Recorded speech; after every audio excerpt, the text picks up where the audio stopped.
Hi, Anand. Hey Ganesh, hi. A warm welcome and wonderful talking to you. Anand Kasturi, CFI coach from the very first batch. Yep, Anand. lovely to be here, Ganesh, as always. So tell me, Anand, why did you decide to become a coach? To be honest, if you recall, right, when first batch was by invitation only, and when I was invited, my instant reaction was thanks, but no thanks, because hey, I'm already a trainer, facilitator. I'm already, in an expert area. A field of some interest of mine, which is customer centricity and so on. So, what is this coach business going to do? But I think, and I'm glad that I got convinced to go ahead and actually take up this uh, additional methodology or approach, or in the helping, facilitating, training, helping people grow kind of a profession, because it's much more intense, much more one-on-one, much more action orientated. And so in retrospect, if I were to say, the decision was that if you're saying as a trainer, you're just working with a large group of people in an area of expertise, but as a coach, you're working with one person and helping that individual actually move, you know, in real terms to the next level, to the next Mhm, level. mhm. That's like seriously exciting. So I'm glad I signed on and it works extremely Ex- well. Excellent. So tell me, what has been the journey like? It would have been a Hmm. bed of roses. I'm sure you had to do a lot. So what was it like? Yeah, well, me and I think when we first started, right? When I first started, this was late 2000s, 2007, 8.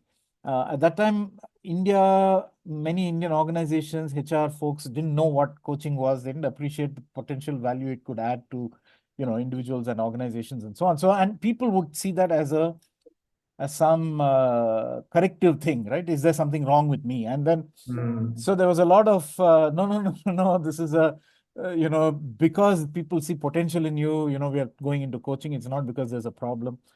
All that kind of conversation used to happen. But I think over the years, from the market side, the appreciation of coaching as a process has definitely increased.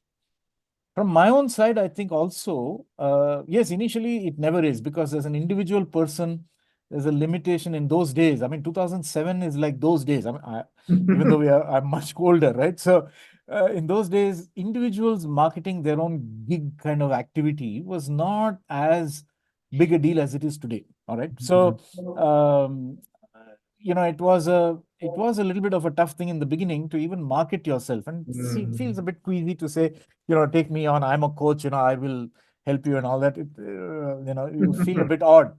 But I think now, with a lot of technology based marketing tools, and the LinkedIn being, for example, as being what it is, as a professional networking, there's a lot that happens without me directly getting involved, and that has definitely uh, impacted the coaching business and my own coaching practice.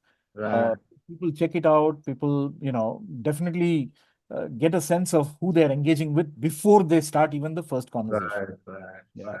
it's Okay, I would say that's the big journey, that's the big shift. okay. But it is tough. I mean, you've got to market yourself, you've got to put yourself out there on LinkedIn, you've got to keep talking, you've got to write case studies, you've got to continuously learn, because, it's not Mm, just having a bunch of, templates and say, apply that. Okay, next course, you come out, fadaka, fadaka, fadaka. It doesn't work like that. You got to invest time with each person and say, where are you starting? Where do you want to go? How can I help? And each journey is unique, so it takes a mm. lot of effort and intense, I don't know, focus to really succeed. Right, right. So, therefore, what is it that has kept you going? What have you got out of this personally that has kept you Mm, motivated? the single most important thing, I think, is the the when you see people that you work with, when I see people that I've worked with succeed, you know what I Mm, mean? That they succeed, meaning succeed in their they achieve their goals, their development goals. They set out goals at the beginning, saying, this is what I want to do, or this is what I want to achieve, or this is where I want to go. And then when they get there, So typically we do like a post-coaching 360. We collect feedback mm, from, it's not really feedback, we collect perceptions from a bunch of people mm, saying, hey, how have you seen this person change or develop or grow or, mm. over the last 6, 8 months? And invariably, those conversations when I have and then put them together, it's like serious soul enriching stuff because they say this person has changed. One person said, this guy is not the same guy who was there 1 year back. I mean, verbatim, that's what somebody told me. And I said, my God, all kudos to those guys, right? Because they've done Correct. so much work and, they've really made that effort to make those changes, important changes. Because these Mm. are not simple things like changing the haircut or, buying a different set of clothes. It's at a much more deeper level, people are Mm. making those changes. So when you see them succeed, when I see them succeed, I mean, there's nothing to sort of replicate that kick. That's for Right. me.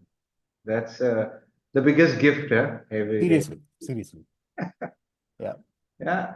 So, as you know, Anand, so many people want to become coaches, and we in CFI want to be sure that people take an informed decision Yeah. to do this because it requires effort, investment. So, what is your advice for someone who says, I want to become a coach? Mm, okay. So two, three things. One, I would say first, very deeply ask yourself why. Because if if it's a jazzy thing that you want to add to your whatever CV or your sense of employability or you just, I mean, forget it because it requires a lot of personal Hmm. human investment of your heart and soul. So Hmm. if you don't want to do it, you're not going to do a good job. Hmm. And very soon people stop reaching out to you and you will say, this coaching is going nowhere, it's a useless thing, all that. But the problem, it's not you, in such a case, I've had conversations with people like this saying it's not happening. And I can see it's not them. They're all good people. There's nothing wrong with them. They have the skills. They say, I did this, I asked the right questions. Yeah, but at deep down, do you want to help at all or not? Right. And if you Hmm. believe the other person has the potential, therefore I really want to help, and I get a kick out of just seeing other people succeed. I mean, speaking for myself, purely from my own perspective, I would say that's the first starting point. Hmm. It's Hmm. not a it's not like adding a certification on Office Excel or Chat GPT, generative AI. I've done a course on this. It is completely not the same thing. Those are all cognitive, intellectual things that you have a textbook on how to, and then you have templates and all of that you can learn. That's a different issue. This is a far more. It requires more of you as a human being. So Hmm. if you don't want to do it, then it's not going to work. Even though you may be very, what do you say, skilled at it or very, all the right answers to the Hmm. questions, it still won't work. Two, I would say, if you also need to be with the younger people. Hmm. See, coaching for a long time was restricted to the C-suite. It was all seen as Right. some very Right. senior things that senior fellows do. You know what Right. I mean? It's not Right. it's not for everybody else. But increasingly, my own practice is also there are a whole lot of people who are not at the C-suite level, but they are, Right. maybe one level down, sometimes even two levels down, and they're saying, "Hey, I need." To work with somebody to help me get on with it, right? Uh, and at that time, of course, I have definitely felt that I'm not the right guy because I'm a bit on the old side. And some of the things that concern them, some of the things that they talk about, some of the issues they come up with, I can't identify with. I don't know what they're talking about. Of course, we help them uncover their own sort of paths forward. But having said that, a knowledge of the lay of the land, right, of the context is very critical. Right. So Right. I would say, do you have a sense of what is happening right now? Do you have a finger of Ah, the pulse of what's happening right. right now? And if you're Right. somebody who's been there, done that kind of a thing, then your practice may not really take off because people may say, "Hello, you're a bit too old for me." You know what I mean? I've had that said to me. So Correct. I'm Correct. saying from my own practice that I'd like somebody more with it. Somebody told me that I Yeah. can. In fact, this lady told me somebody I can sort of go for a jog with and have a coffee afterwards. So I said, "Hey, excuse me, I also jog and have a coffee afterwards, but it's not the same thing." You know what I'm saying? That's where I'm coming from. Okay, all right. So one is about knowing how serious this is. It's just not another course. Second is contextually, whatever context you choose, if it's entrepreneurs, entrepreneurs, young people, you must be with the Correct. What about the effort and investment after certification to Oh, stay? tremendous. Actually, certification, I belong to the, maybe it's because my age or whatever it may be, none of my coaching clients have ever asked me for what is your certification all about. You understand? I mean, certification is a piece of paper in a literal sense, but Right. what they do ask is, hey, how much work have you done, right? How many people have you worked with? Those are the key questions people ask. I think certification is only is like it opens the door. You know what I mean? Hmm. It's a entry Right. table stakes kind of a thing. If you don't have it, they may not even be willing to talk to you. So they say, okay, you're certified. Chalo, all right, we'll put that aside. Now let's talk and find out who you are. You know what I mean? So Right. certification is good. It's essential because, there are many charlatans about, and I think justifiably organizations would like to know they're dealing with someone Right. who's got some professional, sort of backing, right, to their claim that they're a good coach. But beyond that, it's really who you are, what work you've done. So I would Hmm. say maybe in the early stages, I think it'll still work. It was always a strategy.